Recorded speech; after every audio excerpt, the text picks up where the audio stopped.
testifying here and in today's earlier closed session, and for his long and distinguished career, both in the intelligence community and in the Department of Defense. Dr. Kirkpatrick is the director of the All-Domain Anomaly Resolution Office, or AARO. Congress established this office in law to get to the bottom of the very serious problem of unidentified anomalous phenomenon, or UAP. Dr. Kirkpatrick has a very difficult mission. While we have made progress, there remains a stigma attached to these phenomenon. There is a vast and complex citizen engagement, and there's also very challenging scientific and technical hurdles. So we appreciate the willingness of Dr. Kirkpatrick to lean in on this issue and the work that he has accomplished thus far. And we look forward to both his opening statement and his presentation of examples of the work AARO has done. In late 2017, media reports surfaced about activities set in motion by the late long-serving Majority Leader Senator Harry Reid more than a decade ago. We learned that there was strong evidence of advanced technology reflected in the features and performance characteristics of many objects observed by our highly trained service members operating top-of-the-line military equipment. We learned that for the past 8 years, military pilots frequently encountered unknown objects in controlled airspace off both the east and west coasts across the continental United States in test and training areas and ranges. We don't know where they come from, who made them, or how they operate. As former Deputy Secretary of Defense David Norquist observed, had any of these objects had the label "Made in China," there would be an uproar in the government and media. There would be no stone unturned and no effort spared to find out what we were dealing with. We can look at the recent incursion of the unidentified PRC high-altitude balloon as an example. But because of the UFO stigma, the response has been irresponsibly anemic and slow. Congress established AARO. We made it clear that we expect vigorous action. We added very substantial initial funding for the office, but despite our best efforts, the President's budget for fiscal years 23 and 24 requested only enough funding to defray the operating expenses of AARO. It included almost no funds to sustain the critical research and development necessary to support a serious investigation. It took a letter to Secretary Austin from Senator Rubio and me and 14 other senators to get the office temporary relief for the current fiscal year. In this hearing, I intend to probe a series of specific issues. In the recent incidents where multiple objects were shot down over North America, it seemed that Pentagon leadership did not turn to AARO office to play a leading role in advising the combatant commander. We need to know whether this will continue. We need to know whether the leadership in DoD will bring AARO into the decision-making process in a visible way, and we need to know what role AARO will play in interagency coordination after the NSC working group disbands. In the fiscal year 2023 National Defense and Intelligence Authorization Acts, Congress established a direct reporting chain from the AARO Director to the Deputy Secretary of Defense. The role of the Office of the Undersecretary of Defense for Intelligence and Security is limited to providing administrative support. We need to know how this direction is being implemented. UAP are frequently observed flying in extremely high or very low speeds and come in various sizes and shapes. During the recent shootdowns over North America, DoD disclosed that filters on radar systems were adjusted to allow for detection and tracking of diverse sets of objects for the first time. While opening the aperture can overload the real-time analytic process, we cannot keep turning a blind eye to surveillance data that is critical to detecting and tracking UAP. We need to know whether Dr. Kirkpatrick can achieve the necessary control over sensor filters and the storage and access to raw surveillance data to find UAP anomalies.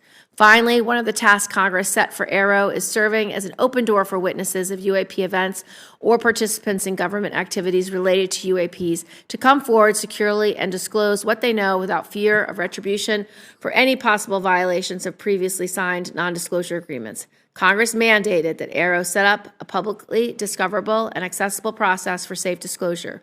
While we know that AARO has already conducted a significant number of interviews, many referred by Congress, we need to set up a public process and we need to know where that effort stands.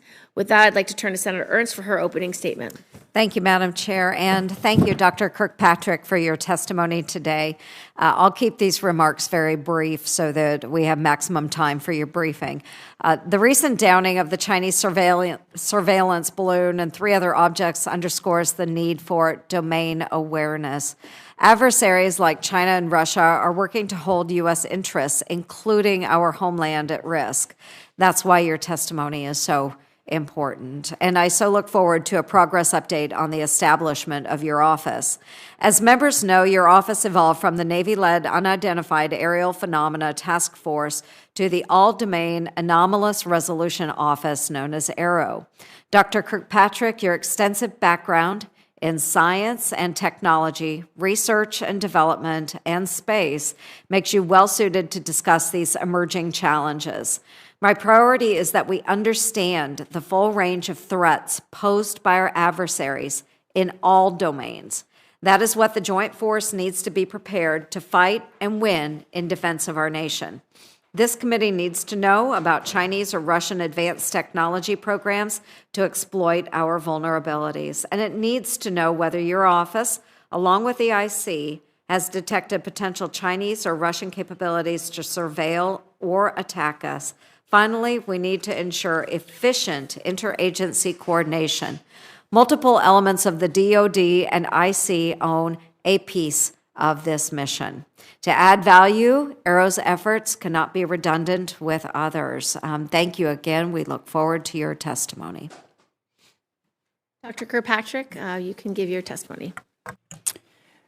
Thank you, Chairwoman Gillibrand, Ranking Member Ernst, distinguished members of the subcommittee. It's a privilege to be here today to testify on the Defense's efforts to address unidentified anomalous phenomena. First, I want to thank Congress for its extensive and continued partnership as the Department works to better understand and respond to UAP in an effort to minimize technical and intelligence surprise. Unidentified objects in any domain pose potential risks to safety and security, particularly from military personnel and capabilities. Congress and DoD agree that UAP cannot remain unexamined or unaddressed. We are grateful for sustained congressional engagement on this issue, which paved the way for the DoD's establishment of the All-Domain Anomaly Resolution Office in July of last year. Though AARO is still a young office, the spotlight on UAP in recent months underscores the importance of its work and the need for UAP to be taken seriously as a matter of national security. All leadership that I've had the pleasure of working with, whether DoD, IC, DOE, civil, scientific, or industrial, view Congress as a critical partner in this endeavor. AARO has accomplished much in the last 9 months since it was established. The AARO team of more than 36 experts is organized around 4 functional areas: operations, scientific research, integrated analysis, and strategic communications.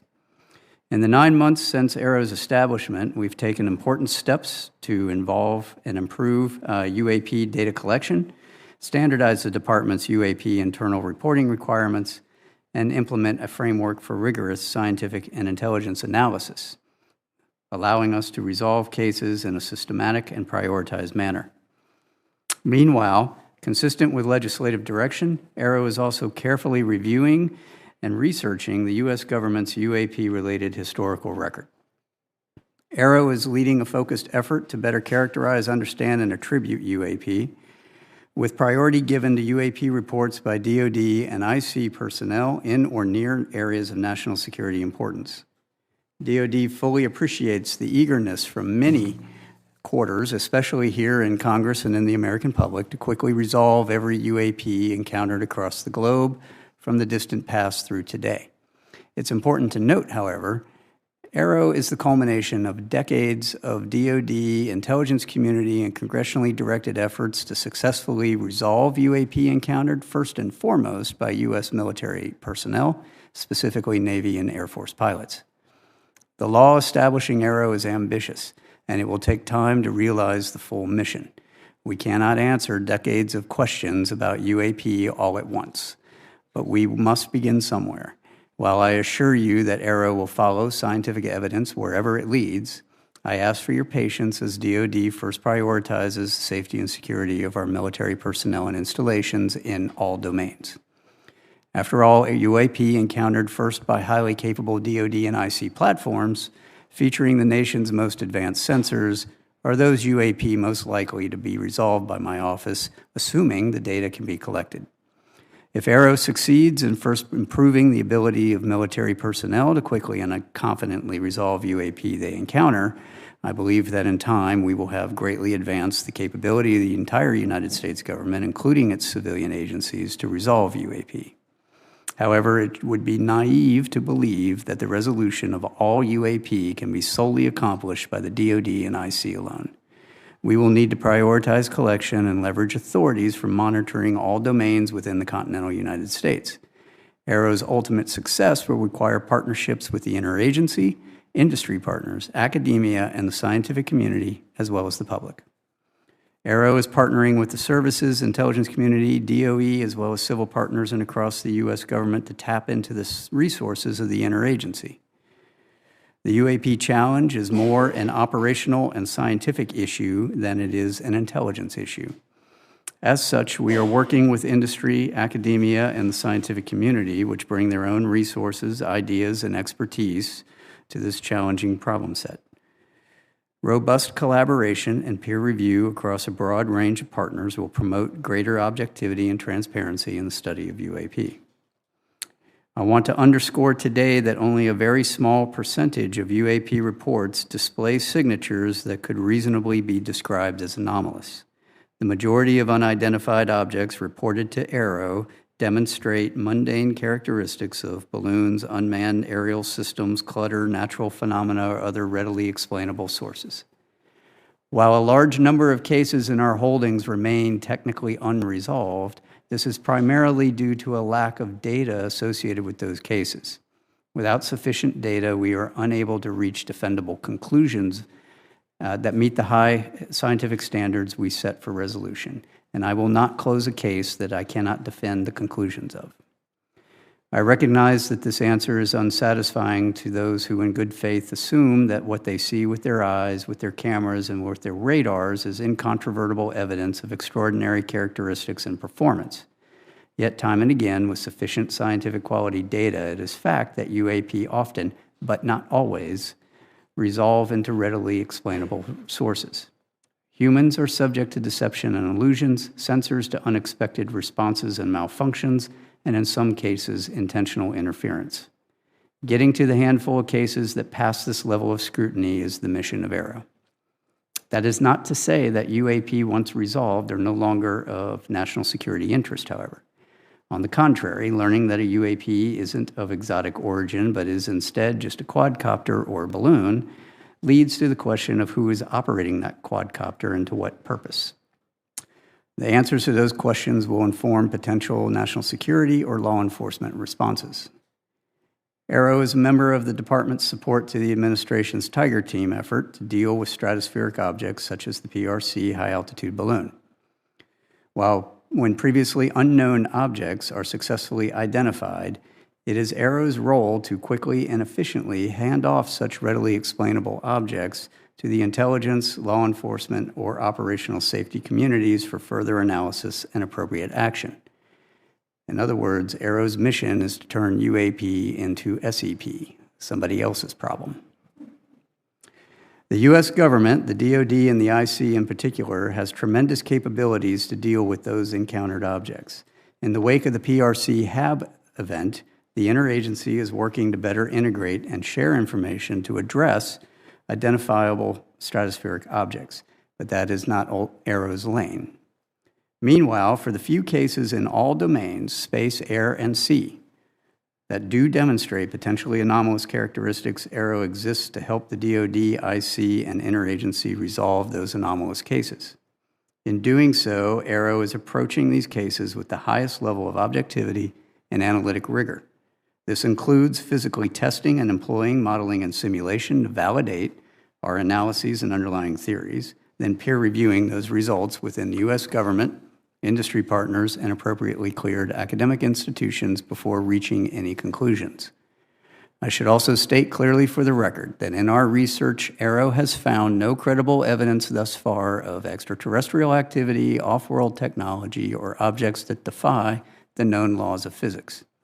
In the event sufficient scientific data were ever obtained that a UAP encountered can only be explained by extraterrestrial origin, we are committed to working with our interagency partners at NASA to appropriately inform U.S. government's leadership of its findings.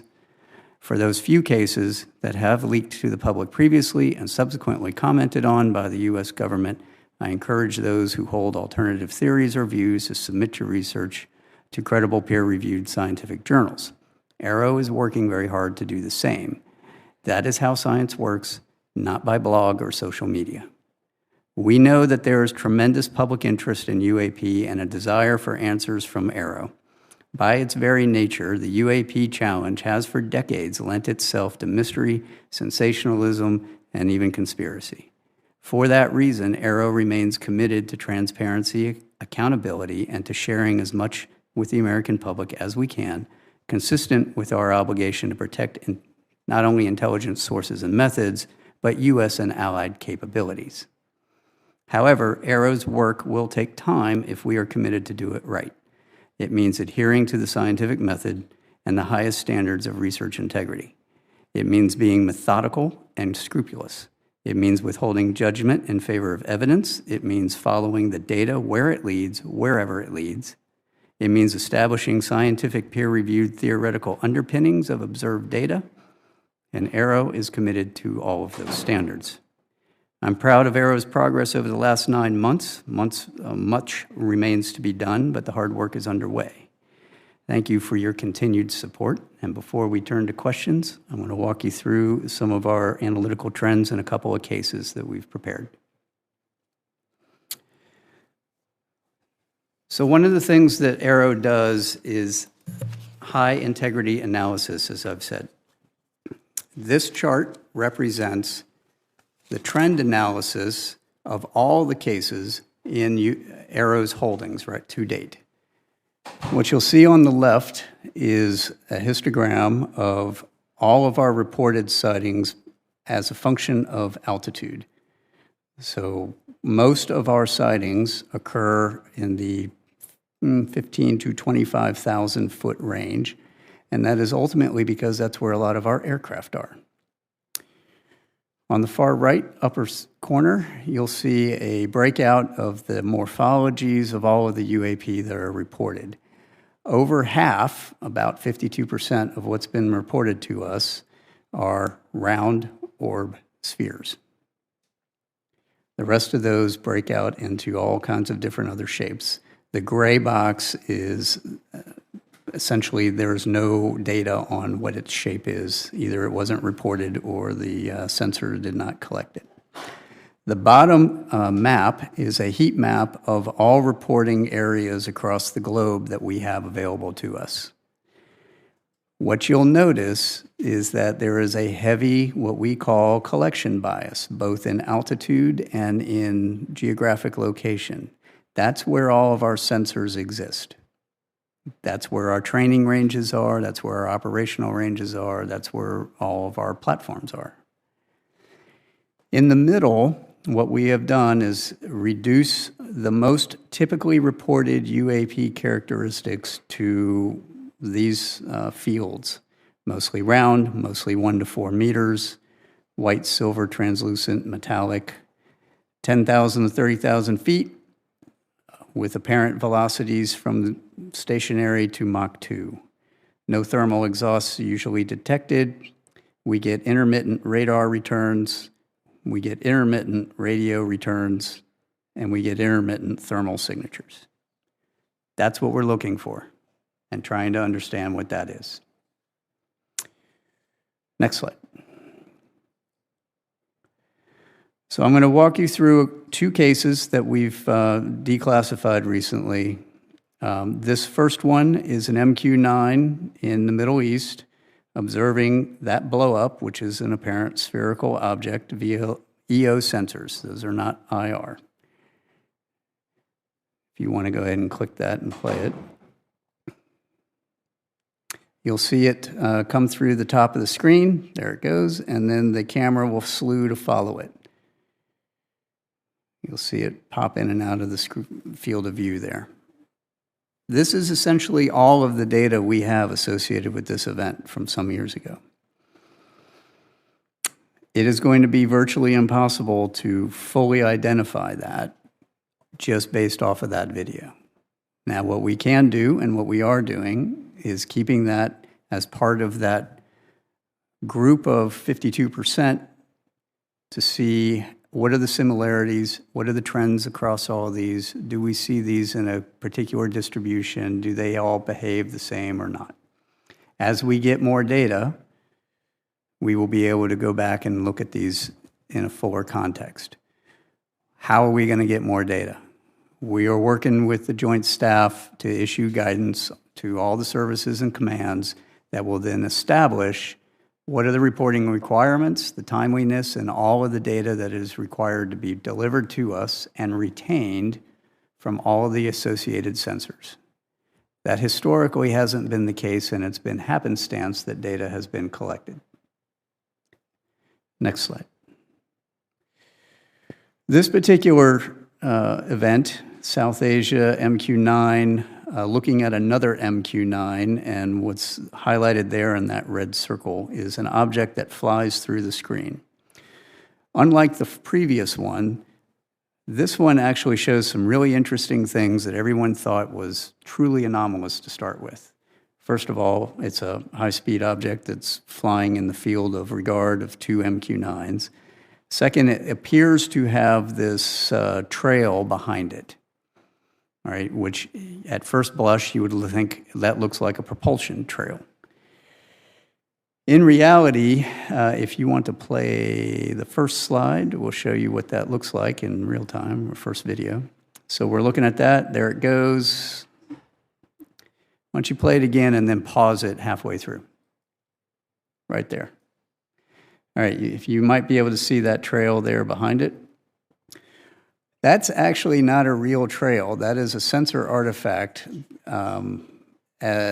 Each one of those little blobs is actually a representation of the object as it's moving through. And later in the video, as the camera slews, that trail actually follows the direction of the camera, not the direction of the object. We pulled these apart frame by frame. We were able to demonstrate that that is essentially a readout overlap of the image. It's a shadow image, right? It's not real. Further, if you later follow this all the way to end, it starts to resolve itself into that blob that's in that picture in the top left, right? And if you squint, it looks like an aircraft because it actually turns out to be an aircraft. Go ahead and put that on. So you'll see the tail sort of pop out there. And so what you're looking at is, this is in the infrared, this is the heat signature off of the engines of a commuter aircraft that happened to be flying in the vicinity of where those two MQ-9s were at. Why am I showing you this? So the first one that I showed you, we don't have resolved yet, right? That is an unresolved case we are still studying. This one we can resolve. But this is the kind of data that we have to work with and the type of analysis that we have to do, which can be quite extensive when you have to pull these apart frame by frame. Further, we're now matching all of this with the models of all of those imaging sensors so that I can say, I can recreate this. I can actually show how the sensor is going to respond. All of these sensors don't necessarily respond the way you think they do, especially out in the world and in the field. And I believe that's all I have, and I will open it up for your questions. Thank you so much, Dr. Kirkpatrick. Can you just give us some raw numbers of how many UAPs you've analyzed, how many have been resolved, and sort of in what buckets, and then how many are still left to be resolved? Just an update from your January public report where it was 366 or something, and about 150 were balloons, and about 24 were drones. You know, just give us an update if you have one. Sure. So as of this week, we are tracking over a total of 650 cases. Now, the report in January basically said about half of the ones at that time, about 150, were likely balloon-like or something like that. Mm-hmm. That doesn't mean they're resolved. Oh, I see. Okay, so what? Let me walk everyone through what our analytic process looks like. We have essentially a 5-step process, right? So we get our cases in with all the data. We create a case for that event. My team does a preliminary scrub of all of those cases as they come in, just to sort out, do we have any information that says this is in one of those likely categories? It's likely a balloon, it's likely a balloon, a bird, it's likely some other object, or we don't know.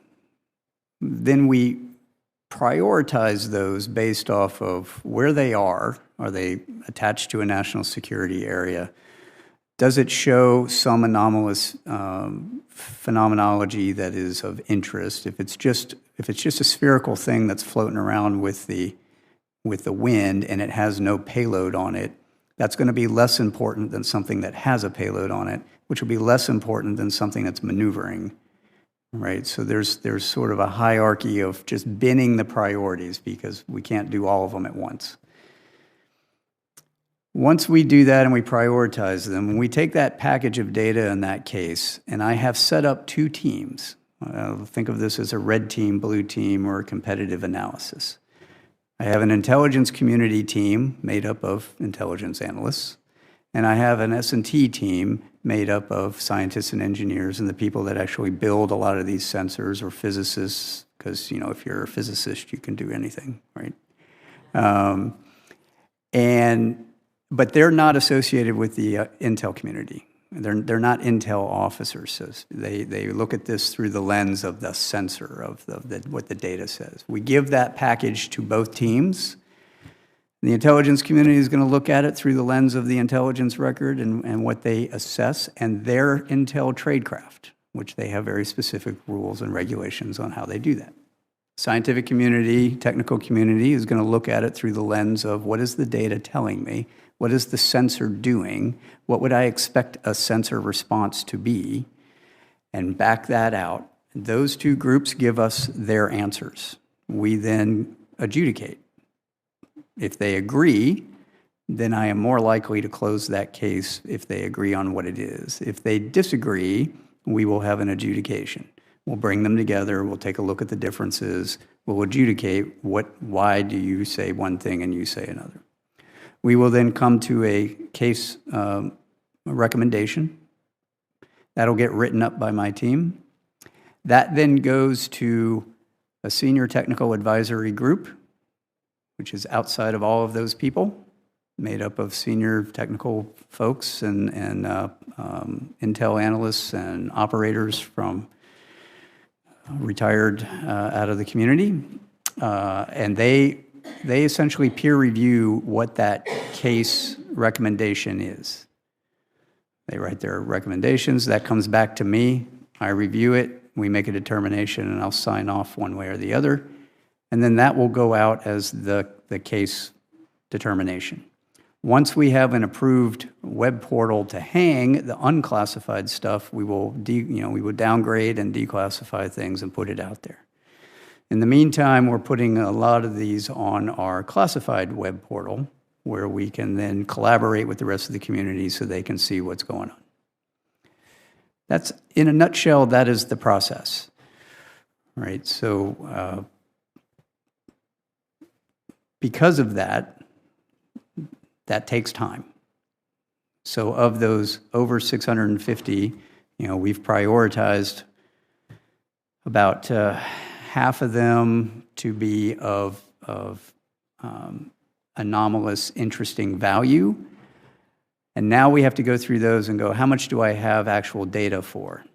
Because if all I have is a operator report that says, I saw X, Y, or Z, my assessment is A, B, or C, that's not really sufficient. That's a good place to start, but I have to have data. I have to have radar data, I have to have EO data, I have to have thermal data, I have to have overhead data, and we need to look at all that. Now, from a big picture perspective, I still have, that's all still very valuable data. And we're looking at applying a lot of things, new tools, analytic tools like natural language processing. So I can go across all of those reports and look for commonalities. How many of them are being described as round spherical objects that are maneuvering? How many of them are not maneuvering? How many of them seem to have a plume to it or note? That's also going to be very valuable to give us more of a global picture and a trends analysis of what are we seeing, right? And help us get to the determination. So go back to your question, ma'am. We have this next quarterly report will be coming out here pretty soon. Our next annual report, you all have given us, moved it up to June, July. We're going to be having that done about that time frame, and we will have we'll be combining a whole number of reports into that one. I think we're currently sitting at around, if I remember correctly, we're around 20 to 30-ish are about halfway through that analytic process. A handful of them have made it all the way out to the other side, gone through peer review. We've got case closure reports done and signed. We're going to get faster as we get more people on board and we get more of the community tools to automate some of the analysis that has to be done. Yeah, thank you, Madam Chair. And Dr. Kirkpatrick, the OD&I annual threat assessment states that China's space activities are designed to erode U.S. influence across military, technological, economic, and diplomatic spheres. Likewise, Russia will remain a key space competitor. In the course of your work, have you become aware of any Chinese or Russia technical advancements to surveil or attack U.S. interests? So that's a great question. Part of what we have to do as we go through these, especially the ones that show signatures of advanced technical capabilities, is determine if there's a foreign nexus. Mm-hmm. That's really hard if what we observe doesn't have a Chinese or Russian flag on the side of it. Now, I think it is prudent to say of the cases that are showing some sort of advanced technical signature, of which we're talking single percentages of the entire population of cases we have. I am concerned about what that nexus is, and I have indicators that some are related to foreign capabilities. We have to investigate that with our IC partners, and as we get evidence to support that, that gets then handed off to the appropriate IC agency to investigate. Again, it becomes an SEP at that point. Yeah, somebody else's problem. Right. Very good. Thank you. Yes. Is it possible that the Chinese or Russian advanced technologies could be causing some of these anomalous behaviors? And you said there seems to be some indicators. So just for us today, could you describe potential threat that might exist out there if they are foreign nexus? In order to do this research appropriately, we have to also be cognizant of what is the state of the art in development across the S&T community. What are the DARPAs of the world doing? What's the horizon scanning of emerging technologies appropriate to this subcommittee? What is happening out there? And if somebody could accelerate that capability, how would that manifest itself and what would it look like? And do those signatures match what we're seeing? Mm-hmm. There are emerging capabilities out there that in many instances, Russia and China, well, China in particular, are on par or ahead of us in some areas. Right. So previously, I used to be the Defense Department's intelligence officer for science and technical intelligence. That was our job, was to look for what does all that look like. And then, my last several years, of course, in Space Command doing space. The adversary is not waiting. They are advancing, and they're advancing quickly. If I were to put on some of my old hats, I would tell you they are less risk averse at technical advancement than we are. Right? They are just willing to try things and see if it works. Are there capabilities that could be employed against us in both an ISR and a weapons fashion? Absolutely. Do I have evidence that they're doing it in these cases? No, but I have concerning indicators. Thank you. I appreciate that. And that is why it's so important that you are working with the intelligence community as well, because you have the science, the data background, but you also need to know from various sources what adversaries may be working on. Is that correct? Okay. Thank you. Thank you very much. Thank you, Madam Chair. Senator Rhodes. Well, thank you, Chair Gillibrand, Ranking Member Ernst. This is a really important hearing.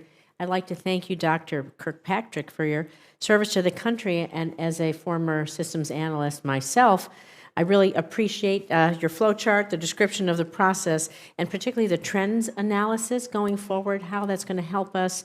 And you talked about language, the large LLMs, the large language models, artificial intelligence. That's really going to help us in the hunt forward. Predictive analysis, I think, to some of your point, what we're worried about. But I want to focus on Nevada because I want to talk about the impact of UAPs on aviation safety.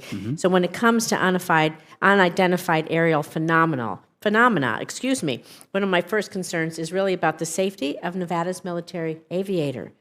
So we have airmen stationed at Nellis Air Force Base, naval aviators flying at Naval Air Station Fallon, and service members from across the world training at the Nevada Test and Training Range. I know you know all this. And unfortunately, the existence of advanced UAPs in the U.S. airspace and over U.S. military installations, not a new phenomenon. The Navy's officially acknowledged that between 2004 and 2021, 11 near misses occurred involving UAPs that required pilot action and follow-up reports. As a result, in 2019, the Navy established a protocol for pilots to report on their dangerous encounters. So could you speak to any ongoing efforts within DoD to ensure the safety of our aviators with a potential UAP encounter, and what's your relationship with Northcom, NORAD, Spacecom when it comes to this immediate real-time response and how they're right there in the moment, right? Absolutely. That's a great question. So let me start with, my relationship with the commands are very good. I just came back from sitting down with General Van Herk and all the J staff out at Northcom a couple weeks ago, talking through exactly what we need to do to help them get their arms around this. We are also working very closely with Joint Staff, and the Joint Staff has just been very outstanding in helping work through policy and guidance issues to the forces and to the services.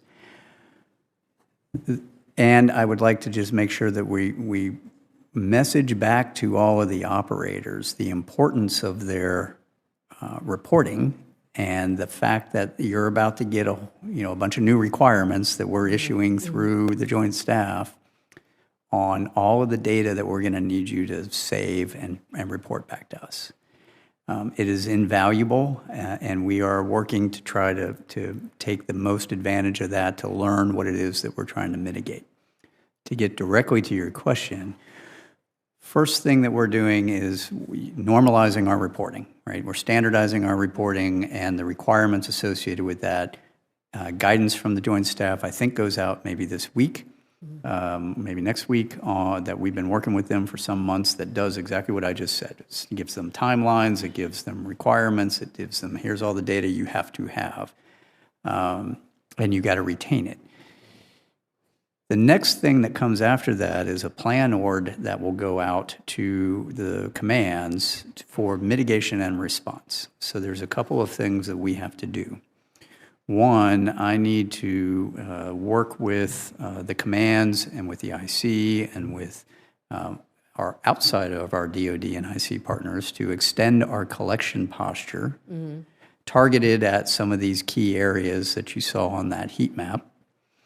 That have a lot of activity so that we can turn on extra collection when an operator sees something. So part of this is generating as a response function, in what we call a tactic, technique, and procedure for an operator. When he sees something, calls back to the operations floor, they can turn on additional collection. What does that collection look like? How do I bring all that together so I can get more data on what is that thing? Can I ask really quickly, Sure. do you have the authorities you need to extend your collection posture between agencies or branches of the military? Because that seems to me to maybe be a sticking point. I know my time's just about up. I'd love to follow up about your risk management methodologies for some of these, but do you need any authorities that you don't have to get the data? There are you need? some authorities that we need. We currently are operating under Title X authorities, but we have good relationships across the other agencies, but having additional authorities for collection, tasking, counterintelligence, That's something. those are all things that would be helpful, yes. Thank you. To follow up, Dr. Kirkpatrick, will you help us write that language so we can put it in the defense bill this year so that we know what authorities you need? We can do that. Thank you. We're going to start second round, so if you want to stay, you can ask another round. I have at least 3 more questions, so. Do you want to go right now, so in case you have to leave? Oh, I could. I do. Yeah, go ahead. Go- If you would do that would be great. I'm going to stay on the drones issue because obviously we also have Creech Air Force Base. We talked about those reapers there. But last February, the Chinese spy balloon, it did cross through the U.S. airspace, shot down by a Sidewinder missile fired from an F-22. Sidewinders cost us close to $500,000 each. So, given the cost of these missiles, the cost per flight, all of these other things, like I said, follow up on the authorities, your methodologies, the data collection, they can help us in other ways. But how do you think we can develop a sustainable, affordable response to UAPs where we need to, that will definitely violate our airspace, not may, definitely violate our airspace every chance that they can get because they're our adversaries. They want this information. So what do you think some cost-effective measures might be that we can get what we need out of that or take them down, whatever's appropriate, whatever the appropriate measure is, let's put it that So way. that is actually wrapped into the plan org that we're working with Joint Staff to send out. What do the commands need from both a capabilities perspective for kinetic and non-kinetic engagements? What are the response functions of the particular wings or Navy, what have you? And then what authorities do they need? Right. So one of the challenges that we've seen is there's an authorities issues with the owners, operators of those ranges that they need to work through, and we're working that with Joint Staff and OSD. So big picture, we need to do all that. If you want to get down to the specifics there are non-kinetic options to engage pretty much everything, right? Whether it's electronic warfare, whether it's laser technology. That's where this data, That's having the right. good data collection, predictive Correct. analytics, you can Inform. make some assumptions and possibilities. That's right. And we will inform recommendations back to the department on here's what could work, here's what we've seen work, here's what doesn't work. Right. Thank you so much. Thank you, Madam Chair. Appreciate it. Thank you very much. I just wanted to talk a little bit about your logistics, who you report to, how that's going, whether you need different reporting lines. By congressional legislation, your office is administratively located with the Office of the Undersecretary of Defense for Intelligence and Security, but you're not substantively subordinate to the Undersecretary. Rather, you are a direct report to the Deputy Secretary. Are you taking direction directly from the Deputy Secretary? Are you able to meet and brief the Deputy Secretary? Is the Office of USD-INS working with you to have the right framework? So USD-INS, I currently report to USD-INS until they come up with the plan for how they're going to implement legislation. DOD and DNI are working through that now. I'd have to refer you back to USD-INS on what their plan is.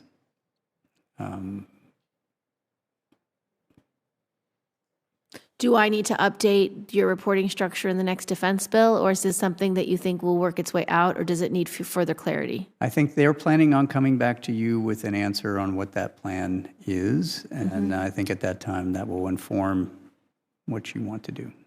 Okay, thank you.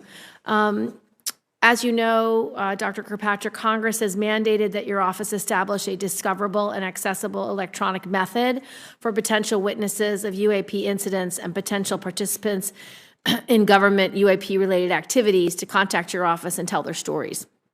Congress also set up a process whereby people subject to non-disclosure agreements, preventing them from disclosing what they may have witnessed or participated in, could tell you what they know without risk of retribution from or violation of their NDAs. Have you submitted a public-facing website product for approval to your superiors, and how long has it been under review? I have. We submitted the first version of that before Christmas. And do you have an estimate from them when they will respond and when you'll have feedback on that? No, I don't. Okay. We will author a letter asking for that timely response to your superiors. When do you expect that you will establish a public-facing, discoverable, and access portal for people to use to contact your office as the law requires? So I would like to first say thank you all very much for referring the witnesses that you have thus far to us. I appreciate that. We've brought in nearly 24 so far. It's been very helpful. I'd ask that you continue to do that until we have an approved plan. Mm-hmm. We have a multi-phased approach for doing that we've been socializing and have submitted for approval sometime. Mm-hmm. Once that happens, then we should be able to push all that out and get this a little more automated. Great. What I would ask, though, is as you all continue to refer to us and refer witnesses to us, I'd appreciate if you do that. Please try to prioritize the ones that you want to do, because we do have a small research staff dealing with that. Thank you. And then do you have any plans for public engagement that you want to share now that you think it's important that the public knows what the plan is? So we have a number of public engagement recommendations according to our strategic plan. All of those have been submitted for approval. They have to be approved by USD-INS. We are waiting for approval to go do that. Okay, I will follow up on that. And then my last question is about the integration of departments' UAP operations, research analysis, and strategic communications. During the recent UAP incidents over North America, it didn't appear that you were allowed to play that role. Do you agree that the public perception is generally that you and your office did not appear to play a major role in the department's response to the detection of objects over North America? What can you tell us that's going on behind the scenes from your perspective? And in the after-action assessment process, is there awareness that there is a need to operate differently in the future and a commitment to doing so?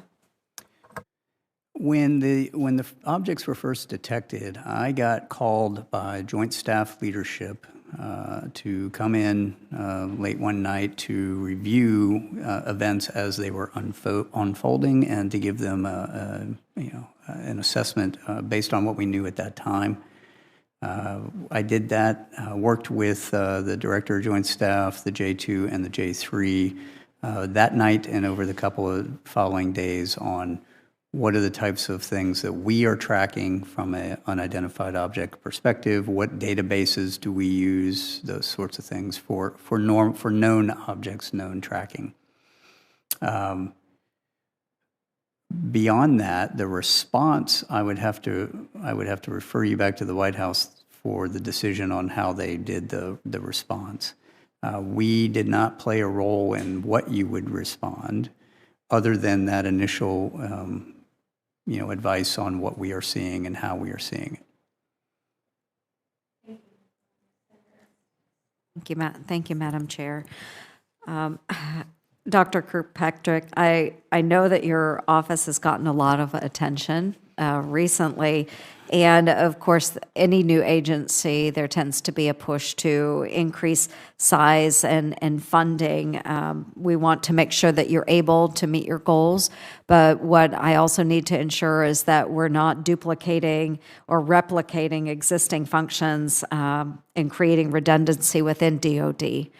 and the interagency. So what steps are you taking right now to make sure that your particular office and function is unique to any of the other agencies that might be involved in these types of cases? Yeah, that's a great question. So I would like to lay down, here's what am I, sort of my mission and my goal and my vision here. So the vision is at some point in the future, you should not need an arrow.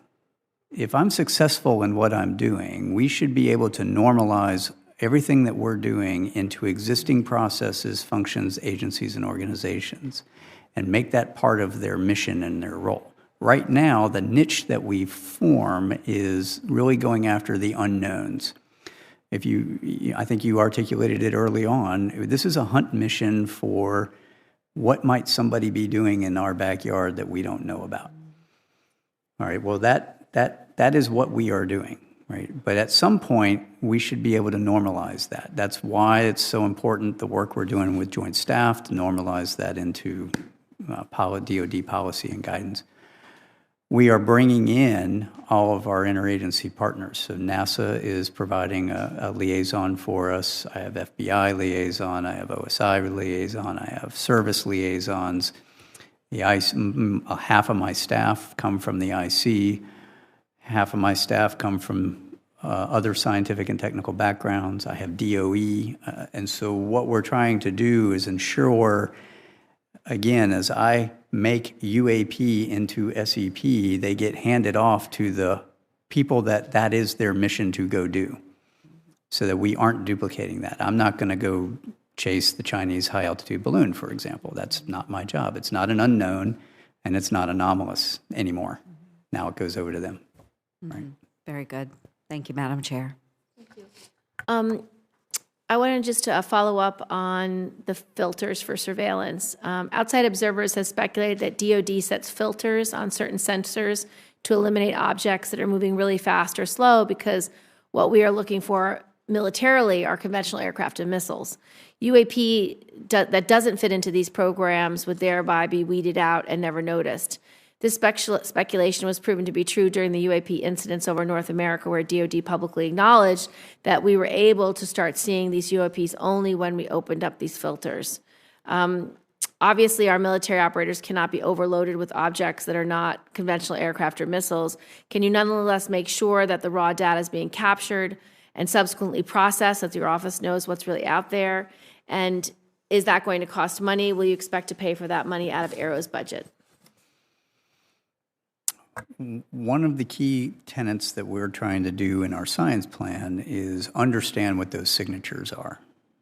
So we get all the raw, for example, radar data prior to the scrubbing and filtering to allow it to enter into our weapons systems and our detection systems. We are now taking all that data and cross-correlating it to what pilots are saying they're seeing or other observations from other operators. What that allows us to do is then see if there are any signatures in that data that I can pull out, generate what we'll call automatic target recognition algorithms that allow us to then use that signature associated with a observed UAP, whatever that UAP may be. We will then make those recommendations of what those changes should be back to the department. So the Deputy Secretary had asked me last October to make those recommendations. What changes do we need to make to radars, to platforms, to detection systems and algorithms, to pull on those algorithms and make those changes? That's going to take some time. That's where the research and development comes in, right? It's not instantaneous. Right now, a lot of the, I won't say, a lot of the things that fall outside of the ranges of those filters have been identified by people in the loop, and you can't have people in the loop all the time.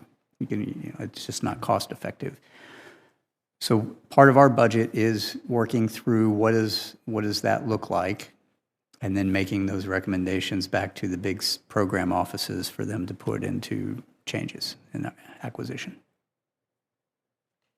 My last question is about the academic community. Can you give us an update on sort of how you collaborate with the academic community and whether how the independent study being done by NASA complements AARO's work? Sure. Two questions, so I'm going to try to make it quick. In 1979, Carl Sagan said, extraordinary claims require extraordinary evidence. I would go one step further, and I would say extraordinary claims require not only extraordinary evidence, but extraordinary science. And so how do you do that? You do that with the scientific method, right? And so as AARO is developing and implementing its science plan, it has to do so grounded in a solid foundation of scientific theory across the entire range of hypotheses that have been presented for what UAP are. That range spans adversary breakthrough technology on one hand, known objects and phenomena in the middle, all the way to the extreme theories of extraterrestrials. All of that has physics-based signatures associated with it, whether it's theoretical from the academic community, known from things like hypersonic weapons, or adversary breakthrough technologies, as we've talked about before, or the known objects that we have to go measure. The idea is across that entire range, you have to come up with peer-reviewed scientific basis for all of it. The academic community plays a very big role on the one end of the spectrum, the intelligence community on the other end of the spectrum, and then measurement in the middle. Once I have those signatures identified in validated, peer-reviewed documents, then I have something to point to for all that data. Because all that data is going to match one of those signatures, right? And then I can go, well, it's that and not that, or it's that. And that helps us go through all that. Where NASA comes in and the study that they're doing, which I'm supporting, is really looking at the unclassified data sources that might be used to augment our classified data sources to understand if there's a signature there we can pull on. So very similar to the radars, but civil capabilities. So for example, we have a lot of climate science satellites, for example, that look at Earth. Lots of them. How many of those is the data valuable in seeing these kinds of objects? The challenge in that is those platforms don't necessarily have the resolution you need. So if you remember the slide I put up there with the trends, the size of the objects we're looking for are typically reported to be 1 to 4 meters. Well, the resolution of many of the climate science civil satellites is much larger than that, which means you'd have a hard time picking out something that's smaller than a pixel on the imagery on the data. That's not to say all of it's not useful, and there are ways of pulling through that data and going through. That is what NASA is focused on right now. So what are some other data sources that could be used? In addition, things like open source and crowdsourcing of data. We're exploring public-private partnerships, ma'am, as you know, we've talked about in the past, to look at, is there a way to smartly crowdsource additional data that might be useful to augment some of my classified sources? And what does that look like? And how would we do it so that we're not overwhelmed by, everybody who wants to take a picture of everything? Is there anything else you'd like to tell the committee before we close? Or do you have another round?